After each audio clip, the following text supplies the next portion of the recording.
Assalamualaikum warahmatullahi wabarakatuh. Bismillahirrahmanirrahim. Anak-anakku sekalian, alhamdulillah sekarang kita memasuki bab yang keempat, yaitu materi Al-Quran hadis yang berjudul Al-Quran Mukjizat Nabiku. Pada kesempatan kali ini yang kita bahas adalah yang pertama tentang pengertian mukjizat. Mukjizat itu berasal dari kata a'jaza yu'jizu i'jazan, mu'jizun mu'jizatan, yang artinya melemahkan atau mengalahkan lawan. Sementara itu menurut Mana Al-Qotton, beliau mendefinisikan mukjizat yaitu amrun khariqul lil adah makrunun bitahaddi salimun anil mu'aradah. Artinya mukjizat adalah hal yang bertolak belakang dengan kebiasaan, tidak seperti biasanya, dan melawan tantangan dengan selamat. Itu yang berarti mukjizat menurut Mana Al-Qotton. Sementara itu, syarat-syarat dari mukjizat yang pertama adalah sesuatu yang tidak sanggup dilakukan oleh siapapun selain Allah. Jadi hanya Allah lah yang memiliki kemampuan untuk menciptakan sesuatu yang luar biasa. Dan itu hanya diberikan kepada Rasul dan Nabinya. Yang kedua, mukjizat adalah sesuatu yang tidak sesuai dengan kebiasaan dan berlawanan dengan hukum alam. Suatu kondisi yang luar biasa, suatu perbuatan yang luar biasa. Tidak sebagaimana biasa, tidak sebagaimana sewajarnya terjadi. Tidak sebagaimana hukum alam sunatullah yang biasa ada. Yang ketiga, mukjizat harus berupa hal yang dijadikan saksi oleh seseorang yang mengaku membawa risalah ilahi sebagai bukti atas kebenaran pengakuannya. Jadi mukjizat itu hanya ada pada diri Nabi dan Rasul, yang mana Nabi itu adalah Rasul utusan Allah, sehingga untuk memperkuat kenabiannya Allah memberikan kepada mereka mukjizat. Yang keempat, mukjizat terjadi bertepatan dengan pengakuan Nabi dan penolakan suatu kaum atas pengakuan tersebut. Contohnya adalah ketika raja dari Syam itu menginginkan kepada Nabi untuk menunjukkan mukjizatnya, sehingga Nabi menanyakan kepada raja tersebut, mukjizat apa yang kamu inginkan? Kemudian raja tersebut mengatakan, coba belah bulan menjadi dua. Kemudian yang satu diletakkan di tangan kanan, yang satu diletakkan di tangan kiri, kemudian dimasukkan kepada saku masing-masing. Maka atas keinginan dari raja tersebut, Nabi Muhammad SAW kemudian melakukan sholat dan berdoa kepada Allah, sehingga Allah menunjukkan bukti kerasulannya dengan memberikan mukjizat tersebut, sehingga bulan itu terbelah menjadi dua. Dan atas perlawanan atau permintaan dari raja tersebut, akhirnya raja tersebut justru masuk Islam, mengucapkan syahadat, mengakui bahwa Muhammad benar-benar Rasulullah. Berikutnya, tidak ada seorang manusia pun, bahkan jin sekalipun, yang dapat mengalahkan suatu mukjizat yang sudah diberikan oleh Allah. Contohnya kita lihat adalah mukjizatnya Nabi Musa berupa tongkat yang memakan ular-ular kecil bikinan dari tukang sihir yang didatangkan oleh Fir'aun. Tukang-tukang sihir tersebut merasa takjub dengan mukjizat dari Nabi Musa, yaitu tongkat yang berubah menjadi ular. Selanjutnya berikutnya adalah kita membahas tentang macam-macam mukjizat. Di sini macam-macam mukjizat dibagi menjadi dua, ada dua, yaitu mukjizat hissi dan mukjizat maknawi. Mukjizat hissi adalah mukjizat yang dapat dilihat oleh mata, didengar oleh telinga, dicium oleh hidung, diraba oleh tangan, dan atau dirasa oleh lidah. Tegasnya dapat dicapai atau ditangkap oleh panca indera. Tadi sudah dijelaskan contoh mukjizat Nabi Muhammad bisa membelah bulan, itu bisa dilihat dan disaksikan. Mukjizatnya Nabi Musa berupa tongkat berubah menjadi ular, itu juga bisa dilihat oleh mereka-mereka. Itu disebut dengan mukjizat hissi.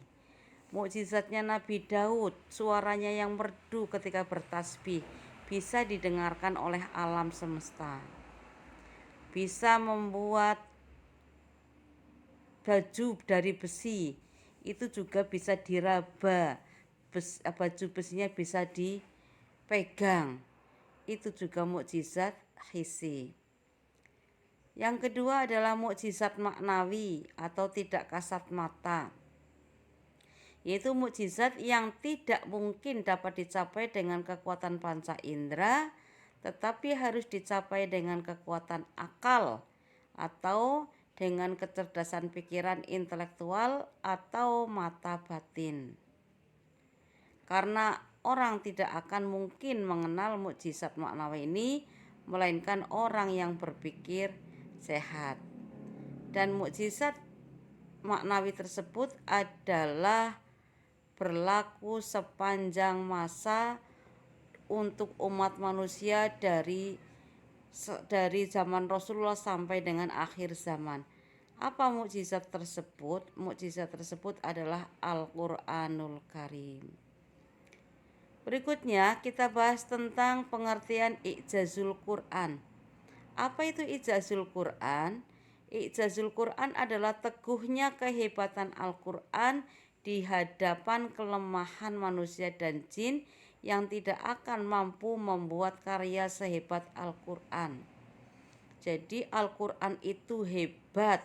Al-Qur'an itu ketika menantang manusia dan jin, mereka tak satu pun bisa membuat meskipun hanya satu surat semacam Al-Qur'an. Itu yang disebut dengan i'jazul Qur'an. Allah Subhanahu wa taala melalui Al-Qur'annya sendiri menantang orang-orang yang meragukan kemurnian Al-Qur'an, keotentikan Al-Qur'an, keaslian Al-Qur'an, dan mereka menganggap bahwa Al-Qur'an itu adalah buatan Nabi Muhammad. Sehingga Allah menantang mereka untuk membuat satu Al-Qur'an penuh. Dan ketika mereka ditantang itu, mereka tidak sanggup. Yang kedua, tantangan diturunkan, mereka disuruh membuat 10 surat yang semisal dengan Al-Qur'an. Mereka juga tidak sanggup dan akhirnya mereka hanya disuruh ditantang untuk membuat satu surat, dan mereka pun tidak ada yang sanggup melampaui atau memenuhi tantangan dari Al-Qur'an untuk membuat yang semisal dengan Al-Qur'an. Ini menunjukkan i'jazul Qur'an, bahwa Al-Qur'an adalah hebat. Al-Qur'an mampu mengalahkan lawan-lawannya. Berikutnya aspek-aspek kemukjizatan Al-Qur'an. Yang pertama adalah aspek dari sisi gaya bahasa atau uslub. Gaya bahasa Al-Qur'an adalah gaya bahasa khas yang tidak dapat ditiru oleh siapapun. Susunannya sangat otentik dan indah. Para sastrawan Arab pun bahkan tidak mampu menirunya. Al-Qur'an memakai bahasa dan lafaz Arab yang meskipun indah tetapi bukan puisi, bukan prosa, dan bukan pula syair. Itu dari sisi gaya bahasa. Ditambah lagi isi dari kandungan dan nilai ajaran Al-Quran itu sangat istimewa, di mana tidak akan terdapat dalam ucapan manusia menyamai isi yang terkandung di dalamnya. Hal lain yang menjadi kehebatan dan kemukjizatan Al-Quran dari aspek bahasa adalah ketelitian, kerapian, dan keseimbangan kata-kata yang digunakan. Ketelitian dan kerapian yang dimaksudkan antara lain: 1. Ketelitian pengungkapan kata-kata. Yang kedua, keseimbangan penggunaan kata-kata.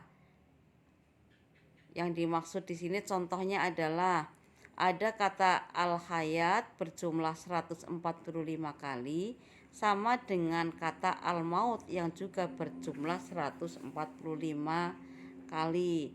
Ini berarti seimbang, ada hayat, ada maut.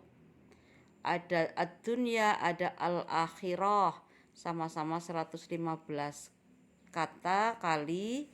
Kemudian ada malaikat, ada syaiton, sama-sama berjumlah 88 kali. Ada zakah dan ada barokah, sama-sama 32 kali. Itu keseimbangan penggunaan kata-kata. Kemudian misteri angka 19. Misteri angka 19 yang dimaksud di sini adalah angka istimewa dalam Al-Quran. Jumlah huruf yang terdapat pada kalimat basmalah, yaitu Bismillahirrahmanirrahim, terdiri dari 19 huruf dan setiap katanya terulang 19 kali dalam surat-surat Al-Quran atau beberapa kali kelipatan angka 19. Itu berarti Al-Quran memiliki keseimbangan dan juga misteri angka 19.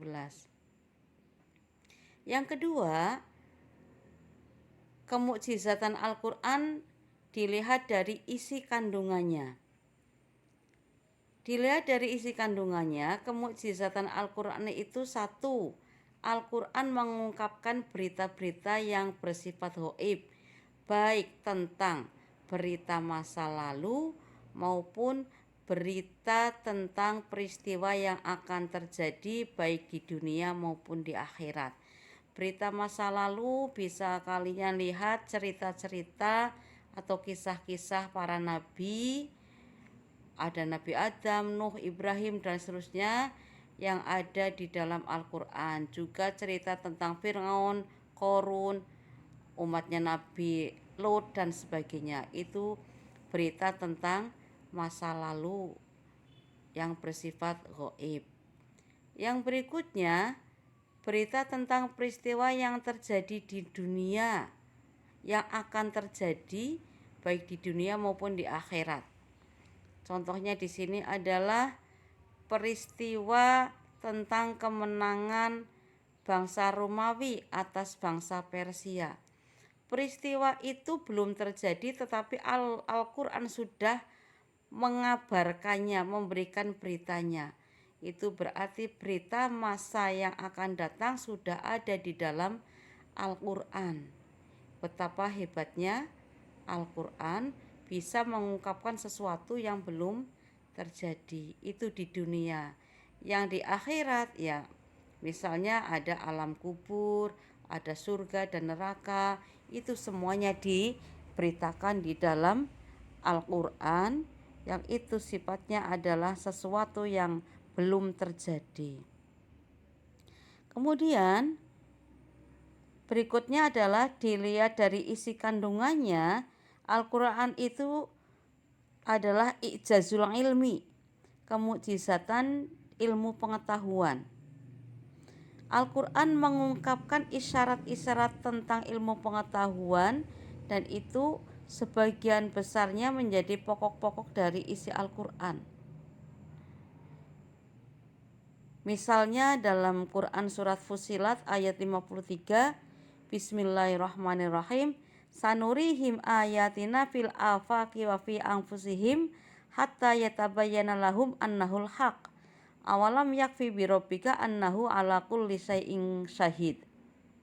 Kami akan memperlihatkan kepada mereka tanda-tanda kebesaran kami di segenap penjuru dan pada diri mereka sendiri, sehingga jelaslah bagi mereka bahwa Al-Quran adalah benar. Tidak cukupkah bagi kamu bahwa Tuhanmu menjadi saksi atas segala sesuatu? Nah, di sini Al-Quran mengungkapkan kemukjizatan ilmu pengetahuan. Contoh ilmu pengetahuan yang tertera dalam Al-Quran adalah di mana di sini tentang perbedaan sidik jari manusia itu pun diungkap dalam Al-Quran. Yang sekarang di dalam ilmu pengetahuan dunia kepolisian atau kedokteran ada ilmu forensik yang itu digunakan untuk melihat sidik jari manusia, bahwa pada manusia yang sekian banyak miliar manusia itu tidak ada satupun yang sidik jarinya sama. Berikutnya, kemukjizatan dari isi kandungannya yaitu Al-Quran merupakan sumber aturan hukum Islam yang bersifat universal dan mencakup segala urusan hidup dan kehidupan manusia. Semua aturan-aturan hukum sumbernya adalah Al-Quran. Jadi kita jangan mencari kepada hukum-hukum yang lain, karena Al-Quran sudah mencakup secara universal, secara menyeluruh, mencakup semua urusan hidup dan kehidupan manusia. Yang selanjutnya kita membicarakan tentang mukjizat Rasulullah selain Al-Quran dan mukjizat para nabi yang lainnya. Tadi di awal sudah disampaikan mukjizat Nabi Muhammad adalah bisa membelah bulan dengan jarinya. Yang berikutnya adalah dari jari-jari Nabi Muhammad bisa mengeluarkan air pada saat sahabat-sahabat sedang kehausan. Itu adalah sesuatu kondisi yang luar biasa, tetapi mukjizatnya namanya mukjizat hissi. Sedangkan mukjizat Al-Quran adalah mukjizat maknawi. Sementara mukjizat-mukjizat yang diberikan Allah kepada para nabi dan rasul selain Nabi Muhammad yaitu satu, mukjizat Nabi Nuh. Beliau mampu membuat kapal yang sangat besar untuk menampung dan menyelamatkan kaum yang beriman dari banjir besar. Nanti kalian lihat sendiri ayatnya. Kemudian mukjizat Nabi Ibrahim dibakar tidak hangus. Kemudian mukjizat Nabi Musa dengan tongkatnya bisa mengubah menjadi ular, berubah menjadi ular dan bisa mengalahkan tukang-tukang sihir Firaun, dan juga dari tongkatnya tersebut bisa membelah Laut Merah sehingga menjadi jalan yang bisa digunakan untuk melintasi Nabi Musa dan para pengikutnya. Kemudian mukjizatnya Nabi Dawud adalah kemampuan untuk melunakkan besi dengan tangan kosong, dan juga dari suaranya yang merdu sehingga bisa melantunkan tasbih yang bisa diperdengarkan pada semesta alam. Mukjizatnya Nabi Sulaiman, kemampuannya untuk mendengar dan memahami bahasa binatang. Mukjizatnya Nabi Isa, kemampuannya untuk membuat burung dari tanah, menyembuhkan orang buta sejak lahir, menyembuhkan penyakit kusta, dan dapat menghidupkan orang yang sudah mati dengan izin Allah Subhanahu wa ta'ala. Demikian materi kita tentang Al-Quran mukjizat nabiku dan mukjizat-mukjizat lainnya yang bersifat hissi. Terima kasih. Wabillahi taufik wal hidayah. Wassalamualaikum warahmatullahi wabarakatuh.